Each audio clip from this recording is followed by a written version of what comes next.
జాతీయ పార్టీలంటే ఢిల్లీలో అధ్యక్షుడు, రాష్ట్రానికో అధ్యక్షుడు, అన్ని పనులు సగబెడతానికి ముఖ్యమైన లీడర్లు ఉంటారు. అధ్యక్షుల వారి పనితనం మంచిగా లేకుంటే బాజప్తా మార్చి పడేస్తారు, ఇంకోళ్ళని పెట్టుకుంటారు. ఒకళ్ళ పోటీకి చాలా మంది వచ్చిండ్రనుకో ఎలక్షన్లు గిన పెడతారులా. అంతే కదా మరి.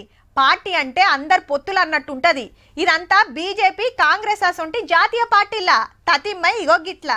కవితక్క తిరుగుబాటుతోటి ప్రాంతీయ పార్టీల ఫ్యామిలీ పాలిటిక్స్ మీద చర్చ నడుస్తుంది.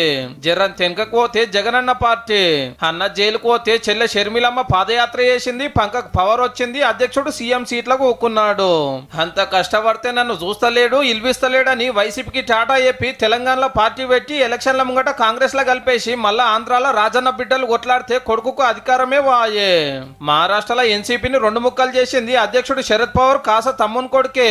పెద్దనాయన మీద మలరవాడి బీజేపీ తోటి చేతులు కలిపి పార్టీని చీలగొట్టి చిన్న సీఎం అయిండు అజిత్ పవార్ సారు. అదే మహారాష్ట్రలో బాల్ ఠాక్రే బతుకున్నన్ని రోజులు శివసేన తరికే అలాగుంటుండే.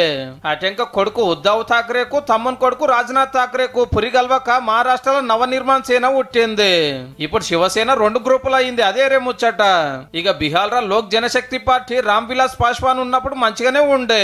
పెద్ద మనిషి కాలం చేసినాక పెత్తానాల కాడ పంచాయతీల ఈ పార్టీలకెళ్ళి బయటకెళ్లి తమ్ముడు కొత్త పార్టీ పెడితే కొడుకు చిరాగ్ పాస్వా సెంటర్ మంత్రి. ఇప్పుడు ఆర్జేడీని తీసుకుంటే లాలూ తాతకు శాత కాకుండా అయినాక ఇద్దరు కొడుకులు కీసులాడితే చిన్నోడు తేజస్వి యాదవ్ పార్టీని నడిపిస్తున్నాడు. ఉత్తరప్రదేశ్ లో సమాజ్వాదీ పార్టీలో కూడా గసంటిలో లై సల్లబడ్డది.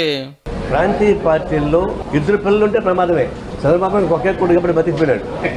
లోకేష్ బాబు కూడా దేవాంశ్ బాబు ఒక్కడేనులో. ఒరిస్సాను 24 ఏళ్ళు వెళ్ళిన బీజు జనతాదళ్ అధ్యక్షుడు నవీన్ పట్నాయక్ సారు పెళ్లి చేసుకోలే కాబట్టి ఇప్పటికైతే ఏ లొల్లి లేదు. బెంగాల్ సీఎం మమతమ్మ కూడా లగ్గం చేసుకున్నందుకు వారసులు లేరు గాని తృణమూల్ కాంగ్రెస్ మీద మేనల్లుడి పెత్తనం ఉంది. ఇక తమిళనాడు డిఎంకేలో వారసత్వం వారు నడిచి ఇప్పటికైతే అంత నిమ్మలంగానే ఉంది. జయమ్మ కాలం చేసినాక వారసులు లేనందుకు అన్న డిఎంకేల గ్రూపులు పుట్టి పార్టీ ఆగమయ్యే కాడుకొచ్చింది. కర్ణాటక జేడీఎస్ లో జరంత కిసరబసర్ అయినా అన్నదమ్ములు మంచిగానే మెసులుతున్నారు. ఉత్తరప్రదేశ్ లో బీఎస్పీ మాయావతి మేడం కూడా ఉంటారే కాబట్టి మేనల్లుని వారసుడు అని చెప్పి అటెంక వద్దన్నది.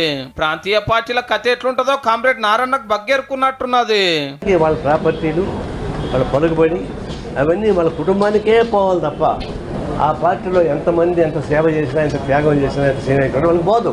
ఏదున్నా కొడుకో, బిడ్డనో, అల్లుడో, మన్మడో, మన్మరాలు. అంతేగాని ఎన్నేళ్ళైనా ఎంత సీనియర్ లీడర్ అయినా అధ్యక్షుడు కాలేడు, సీఎం సీట్లకు ఊకోలేడు.